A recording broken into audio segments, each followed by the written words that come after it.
નમસ્કાર, આપ જોઈ રહ્યા છો રફતાર ન્યૂઝ બુલેટિન. રફતાર ન્યૂઝ બુલેટિનમાં આપનું હાર્દિક સ્વાગત છે. જોઈએ આજના મહત્વના સમાચાર.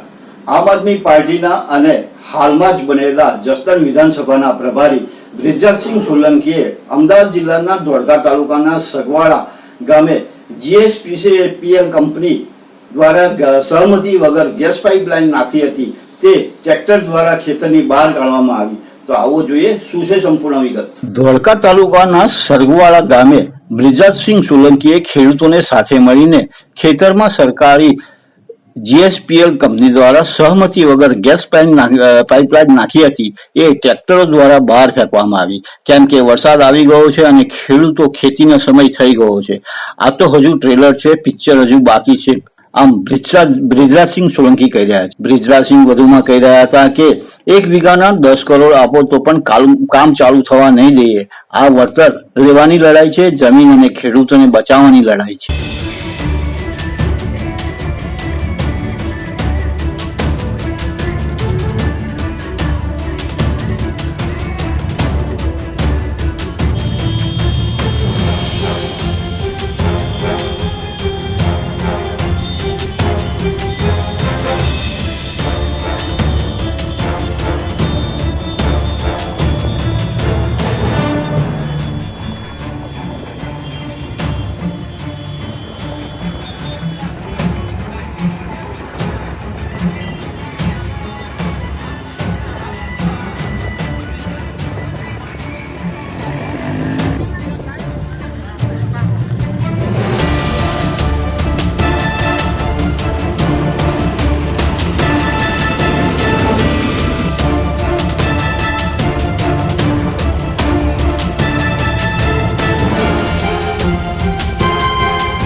જય જવાન જય કિસાન દોસ્તો, આજે અમદાવાદ જિલ્લાના ધોળકા તાલુકાના સરગવાડા ગામ મુકામે જે 20-25 યુવાનોએ છેલ્લા 1 મહિનાથી મુહિમ ચલાવી હતી કે જે રીતના સરકારની GSPL એટલે કે ગુજરાત સ્ટેટ પેટ્રોલિયમ લિમિટેડ નામની કંપની જ્યાં સરગવાડા ગામની અંદર જે 1 વીઘાના 1.5 કરોડ રૂપિયા બોલાય છે એવી મોંઘી જમીનમાં આ ગેસ પાઇપલાઇન નાખવાનું જે કામ ચાલુ કર્યું હતું, ત્યારે છેલ્લા 1 મહિનાથી આ સંઘર્ષ ચાલી રહ્યો હતો.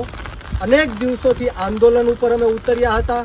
અમે કલેક્ટરને આવેદન આપ્યું, મામલતદારને આવેદન આપ્યું, તલાટીને રજૂઆત કરી, ધારાસભ્યને રજૂઆત કરી, છતાં પણ કોઈ પણ જાતનો અમને જવાબ મળ્યો નહીં.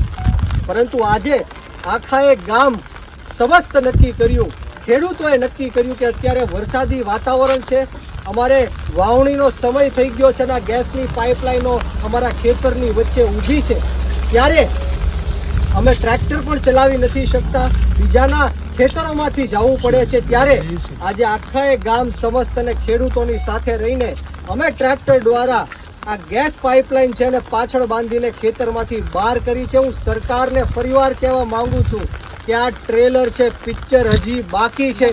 જો આવનારા દિવસોમાં તમારી આ જે GSPL કંપની છે અમારા ખેતરમાંથી આ પાઇપલાઇનો બહાર નહીં કાઢે તો મેં આખા ગામના ખેડૂતો જાતે ટ્રેક્ટર લઈને બધી જ પાઇપલાઇનો બહાર કાઢીશું. એનું કારણ છે કે એટલા બધા સમયથી આ પાઇપલાઇનોની અમે રજૂઆત કરી, આવેદનો આપ્યા, પણ ક્યાં સુધી આ ખેડૂતો સહન કરશે?